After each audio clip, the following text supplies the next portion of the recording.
Now we come to another one of my favorite combinations of the sun, and that's with the sun in Ketu.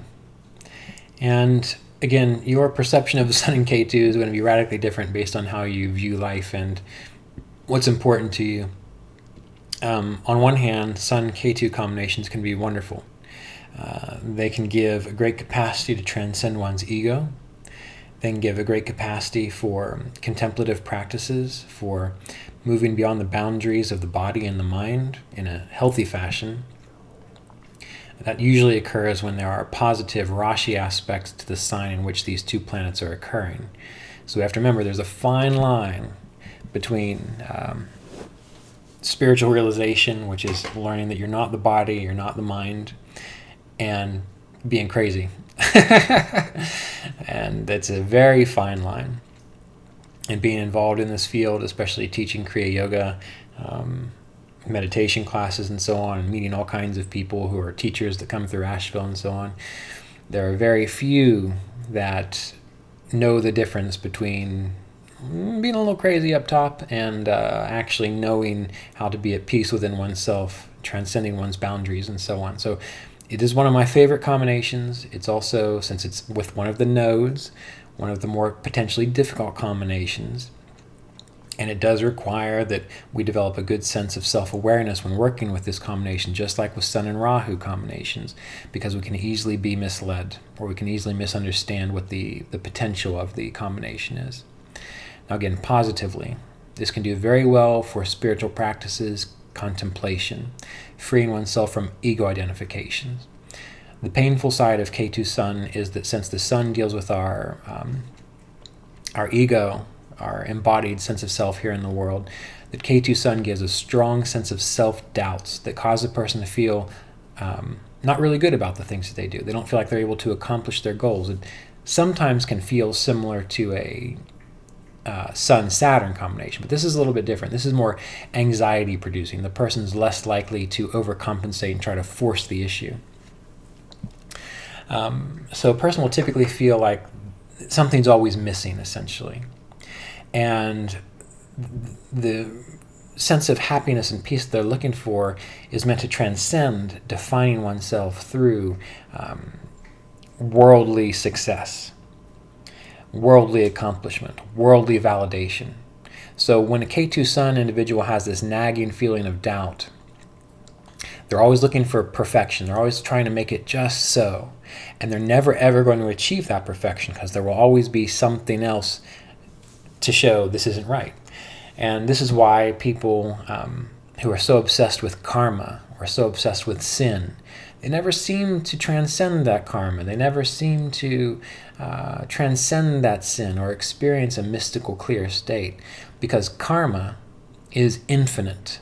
In this temporal world, you can always find another reason to say, this is why that happened. You can always find another reason. You can always find another reason to say, this is why I'm suffering.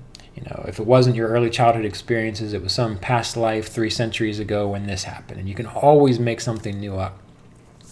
So part of the trick with Ketu Sun is figuring out what is the truth of karma, of sin, of the sense of I. What is the truth of it? Which is why Ramana Maharshi, if you're familiar with him, when people ask him spiritual questions, he would wave them away and say, forget about that. He'd say, figure out who is the I that thinks it needs to know that answer.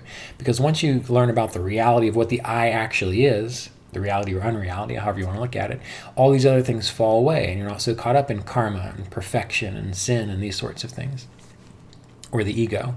And then essentially what happens is you start to see that life is flowing through you, that you are not the doer, that karmas occur or they don't occur, and that's just based on being a part of this space-time continuum. So Ketu with the Sun shows in past lifetimes that a person has had a strong degree of importance. I mean, they've been looked up to, they've been in leadership roles, and they've said, yes, that's who I am, and I'm successful in this regard. In this lifetime, they might still be able to be in leadership roles, and in fact, they will still have those skill sets typically, especially if this falls in the 10th house. But they're not going to be able to get a sense of satisfaction from being a leader, from being validated personally. So it's learning to be in the world, do your work, whether it's being a leader or not, and let go of attachment to it. So on one hand, this is a very wonderful combination because it leads you beyond what causes most people a lot of suffering: attachment to the ego, attachment to external validation. But it's painful in the sense that if you can't see anything other than that, well, then you're going to be put through the ringer until you finally get the crap kicked out of you and you finally give up and say, I surrender. So Ketu is a sign that deals, or not sign, Ketu is a planet or a node, when it gets with the sun, that's all about letting go of one's doubts, doing the best that one can, freeing oneself from a sense of limited security by body, by mind, by defining oneself as important and having power and influence, and essentially becoming kind of like a servant king, if you will, or using one's skill sets and one's powers not to validate oneself or to be something important, but just because you have those skill sets and the world needs them, the world benefits from them. So this is why, for example, in some books they say that this combination can create a lot of saints, because that's essentially what a saint ends up doing. Negatively, there can be a lot of anxiety. Change can make a person really disturbed. There can be problems with the heart, believing in oneself. It can sometimes give difficulty with the father or authority figures, because the person might want to try to define themselves through a relationship to the father or to an authority figure of some sort, and it always falls through and never works out. So again, it's a mixed combination, but it can be a very wonderful combination for clearing up this whole mess of karma, which is what astrology is all about. So Ketu would be the final thing which will relieve you of your astrology.